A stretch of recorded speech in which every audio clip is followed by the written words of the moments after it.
আসসালামু আলাইকুম এভরিওয়ান, আশা করছি আপনারা সকলেই ভালো আছেন। তো বার্থডে উইশিং ভিডিওগুলো এডিটিং করার জন্য আমাদের ক্যাপকাট অপশনটি ওপেন করতে হবে এবং নিউ প্রজেক্ট অপশনটিতে ক্লিক করব।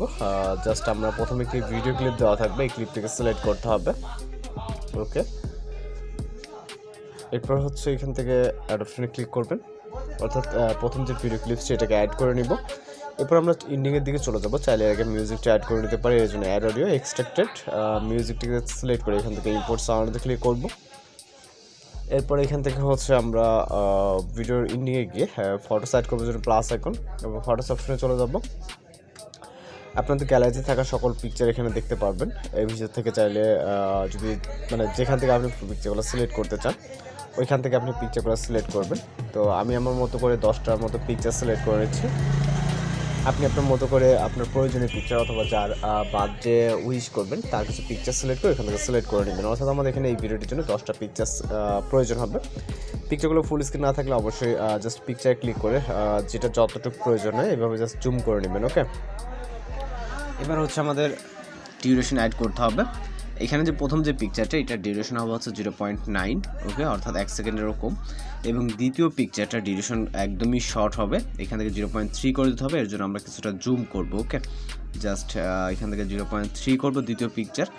এর পরবর্তী 3 নম্বর পিকচারটি এখান থেকে আমাদের 0.5 করে দিতে হবে, 3 থেকে শুরু করে লাস্ট অবধি। ওকে, এখান থেকে আমাদের প্রথম পিকচারটি হবে হচ্ছে আপনার 0.9 এবং দ্বিতীয় পিকচারটি হবে 0.3। ওকে, এর পরবর্তী যতগুলো পিকচার আছে প্রতিটা পিকচার 0.5 হবে। জাস্ট লাস্ট পিকচারটা আমাদের মিউজিক যতটুকু থাকবে ততটুকু হবে। ওকে, তো আমরা লাস্টের দিকে চলে আসছি প্রায়।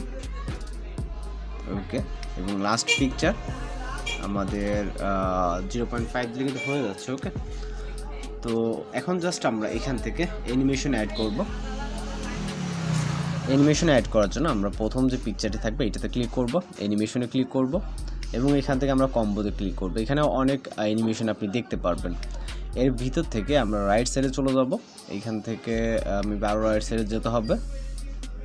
এখান থেকে আমরা ওয়েভ অ্যান্ড স্লাইড যে অ্যানিমেশনটা আছে এটাকে সিলেক্ট করব প্রথম পিকচারের জন্য। ওকে, এরপরে দ্বিতীয় পিকচারের জন্য আমরা জুম 1 অ্যানিমেশনটাকে সিলেক্ট করব। এর পরবর্তী যতগুলো থাকবে প্রতিটা পিকচারের জন্য আমরা পপিং ক্যান্ডি নামে অ্যানিমেশনটাকে সিলেক্ট করব। ওকে, প্রথম পিকচারের জন্য ওয়েভ অ্যান্ড স্লাইড, দ্বিতীয় পিকচারের জন্য জুম 1, এর পরবর্তী লাস্ট 8টি পিকচারের জন্য আমরা পপিং ক্যান্ডি নামে অ্যানিমেশনটাকে সিলেক্ট করব। ওকে, দেন টিক মার্ক। এরপর আমরা এখান থেকে পিকচার স্টার্টিং পয়েন্টে চলে আসবো। দেন এখান থেকে আমরা ইফেক্ট অপশনে ক্লিক করবো, এরপর হচ্ছে ভিডিও ইফেক্ট অপশনে ক্লিক করব। এরপর চলে যাবো হচ্ছে রাইট সাইডে এখানে নাইট ক্ল্যাপ ক্যাটাগরিতে এবং এইখান থেকে আমরা ভাইব্রেশন ফ্ল্যাশ নামে একটি ইফেক্ট দেখতে পাবো, এটাকে সিলেক্ট করবো। ওকে, দেন টিক মার্ক। ইফেক্ট লেয়ারটাকে ইন্ডিং পর্যন্ত নিয়ে যাব। ওকে, এবার আপনি চাইলে এটাকে অ্যাডজাস্টমেন্ট করতে পারেন। ওকে, অ্যাডজাস্ট করার জন্য অ্যাডজাস্ট অপশন এবং স্পিডটাকে আপনি আপনার মতো করে দিতে পারেন যতটুকু প্রয়োজন। ওকে, চাইলে আরও কিছুটা এখান থেকে আপনারা এটাকে 80-র কাছাকাছি রাখবেন। ওকে, দেন হচ্ছে আমরা এইখান থেকে আরও যে কাজগুলো করবো সেটা হচ্ছে এখান থেকে পিএনজি একটি ফটো অ্যাড করতে হবে। এর আগে হচ্ছে আমাদের একটি শ্যাডো পিকচার অ্যাড করতে হবে, যেটা ফটোস অপশন আপনি এগুলো ভিডিও ডিসক্রিপশনে পেয়ে যাবেন। এটাকে সিলেক্ট করব এবং অ্যাড করব। এরপর এই শ্যাডোটাকে আমরা জুম করব। ওকে, এখানে টেক্সট অ্যাড করার জন্য মূলত শ্যাডোটিকে অ্যাড করা। এরপর এটাকে লেয়ারটাকে আমাদের ভিডিও ইন্ডিং পর্যন্ত নিয়ে যেতে হবে। দেন আবারও সেম পজিশনে চলে আসবো যেখান থেকে শ্যাডোটাকে অ্যাড করলাম। দেন অ্যাড ওভারলে পিএনজি একটি পিকচার দেখতে পাবেন, এটাকে অ্যাড করব, হ্যাপি বার্থডে লেখার টেক্সট। ওকে, এটাকে আমরা মিডল বরাবর নিচে করে দিব। ওকে, দেন এই লেয়ারটাকে আমরা নিয়ে যাব ইন্ডিং পর্যন্ত।